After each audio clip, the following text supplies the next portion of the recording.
നിയമസഭാ തെരഞ്ഞെടുപ്പിന്റെ വോട്ടെടുപ്പ് അടുത്തുകൊണ്ടിരിക്കെ ബീഹാറിൽ വിദ്വേഷ പ്രസംഗങ്ങൾ അരങ്ങ് കൊഴിപ്പിക്കുകയാണ്. നിതീഷ് കുമാറിന്റെ നേതൃത്വത്തിലുള്ള സംസ്ഥാനത്തെയും നരേന്ദ്രമോദിയുടെ നേതൃത്വത്തിലുള്ള കേന്ദ്രത്തിലെയും സർക്കാരുകൾ നടപ്പിലാക്കുന്ന ജനോപകാരപ്രദമായ നടപടികളൊന്നും ജനങ്ങളുടെ മുൻപിൽ അവതരിപ്പിക്കാനില്ലാത്തതിനാൽ പതിവ് പോലെ കടുത്ത വിദ്വേഷ പ്രസംഗങ്ങളാണ് NDA നേതാക്കളിൽ നിന്ന് ഉണ്ടാകുന്നത്. തോൽവി ഉറപ്പാകുന്ന ഘട്ടങ്ങളിലെല്ലാം അവർ പ്രയോഗിക്കുന്ന പൂഴിക്കടകൻ തന്ത്രങ്ങളിൽപ്പെട്ടതാണിത്.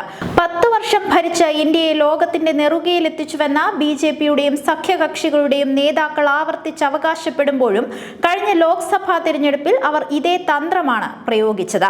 പ്രധാനമന്ത്രി നരേന്ദ്രമോദി ഉൾപ്പെടെയുള്ളവർ മുസ്ലിം ജനവിഭാഗത്തിനെതിരെ വിഷം വമിപ്പിക്കുന്ന പ്രസ്താവനകൾ നടത്തിയത് ആ ഘട്ടത്തിൽ നാം കേട്ടതാണ്. കോൺഗ്രസ് അധികാരത്തിൽ വന്നാൽ സ്വർണവും സ്ത്രീകളുടെ കെട്ടുതാലികളും ആളുകളുടെ സ്വകാര്യ വസതികളും കൈയടക്കുമെന്നാണ് നരേന്ദ്രമോദി കഴിഞ്ഞ ലോക്സഭാ തിരഞ്ഞെടുപ്പ് വേളയിൽ പറഞ്ഞത്. ഒട്ടനവധി BJP നേതാക്കൾ അത് ആവർത്തിക്കുകയും ചെയ്തിരുന്നു. തിരഞ്ഞെടുപ്പ് പെരുമാറ്റച്ചട്ട ലംഘനത്തിന്റെ പരിധിയിൽ വരുന്ന ഇത്തരം കടുത്ത പരാമർശങ്ങൾ ഉണ്ടായിട്ടും എന്തെങ്കിലും നടപടിയെടുക്കുന്നതിന് കേന്ദ്ര തിരഞ്ഞെടുപ്പ് കമ്മീഷൻ തയ്യാറായതുമില്ല. അതിനുശേഷം നടന്ന ജമ്മു കശ്മീർ, മഹാരാഷ്ട്ര, ഹരിയാന, ജാർഖണ്ഡ് നിയമസഭാ തിരഞ്ഞെടുപ്പുകളിലും അതേ രീതി സംഘപരിവാർ നേതാക്കളിൽ നിന്നും കേന്ദ്രമന്ത്രിമാരിൽ നിന്നും ഉണ്ടായി. ബീഹാർ നിയമസഭാ തിരഞ്ഞെടുപ്പിൽ പരാജയഭീതിയുള്ള BJPയും സഖ്യകക്ഷികളും ഏതു വിധേനയും ജയിക്കുന്നതിനുള്ള കുതന്ത്രങ്ങളാണ് നടത്തിക്കൊണ്ടിരിക്കുന്നത്. അതിന്റെ ആദ്യഘട്ടമായിരുന്നു കേന്ദ്ര തിരഞ്ഞെടുപ്പ് കമ്മീഷനെ ഉപയോഗിച്ച തീവ്ര പരിശോധന എന്ന പേരിൽ നടത്തിയ പ്രഹസനം. ദശലക്ഷക്കണക്കിന് മുസ്ലിം വോട്ടർമാരെയാണ് വോട്ടർ പട്ടിക ശുദ്ധീകരണത്തിന്റെ പേരിൽ പുറത്താക്കിയിരിക്കുന്നതെന്നാണ് പുറത്തു വന്നിരിക്കുന്ന വിവരം.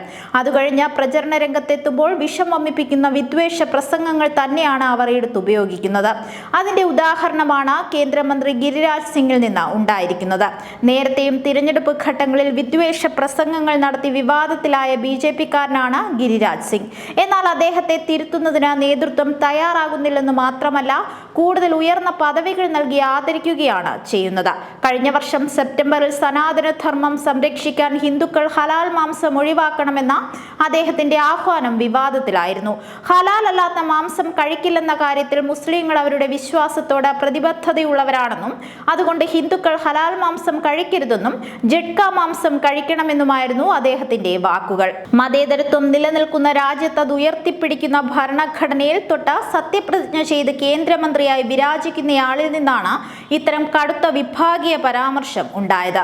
ഒരു മാസം മുൻപും അദ്ദേഹത്തിൽ നിന്ന് സമാന രീതിയിലുള്ള പരാമർശങ്ങൾ ഉണ്ടായി. ഹിന്ദുക്കൾക്ക് മൃതദേഹം സംസ്കരിക്കാൻ പൊതുശ്മശാനങ്ങളാണെങ്കിൽ മുസ്ലിങ്ങൾക്ക് കൂടുതൽ സ്ഥലം വേണ്ടിവരുമെന്നായിരുന്നു അദ്ദേഹത്തിന്റെ വാക്കുകൾ. ഇതിനു പുറമെയാണ് നിയമസഭാ തിരഞ്ഞെടുപ്പ് നടക്കുന്ന ബീഹാറിൽ കഴിഞ്ഞ ദിവസം അദ്ദേഹത്തിൽ നിന്ന് വിഷവാക്കുകൾ ഉണ്ടായിരിക്കുന്നത്.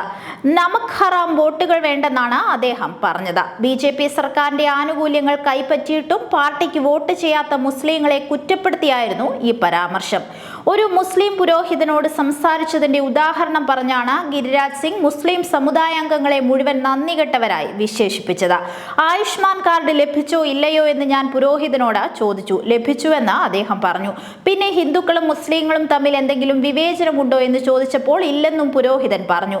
എന്നാൽ വോട്ട് ഞങ്ങൾക്കാണോ ചെയ്തത് എന്ന ചോദ്യത്തിന് ആദ്യം അതേന്ന് ഉത്തരം പറഞ്ഞെങ്കിലും അള്ളാഹുവിന്റെ നാമത്തിൽ സത്യം ചെയ്തു പറയണമെന്ന് ആവശ്യപ്പെട്ടപ്പോൾ പുരോഹിതൻ ഇല്ലെന്ന് പറഞ്ഞു. എന്നിങ്ങനെ വിശദീകരിച്ചാണ് കേന്ദ്രമന്ത്രി ഒരു സമുദായത്തെ ആകെ കുറ്റപ്പെടുത്തുകയും വിദ്വേഷം ചൊരിയുകയും ചെയ്തത്. തിരഞ്ഞെടുപ്പ് നടക്കുന്ന വേളകളിലെല്ലാം BJP നേതാക്കൾ ഇത്തരം വിഭാഗീയ വിദ്വേഷ പ്രസ്താവനകളുമായി അരങ്ങുവാഴുകയാണ്. പതിവായി വിദ്വേഷ പ്രസംഗങ്ങൾ നടത്തുന്ന വ്യക്തിയായിട്ടും അദ്ദേഹത്തെ തള്ളിപ്പറയാൻ നേതൃത്വം തയ്യാറാകുന്നില്ല.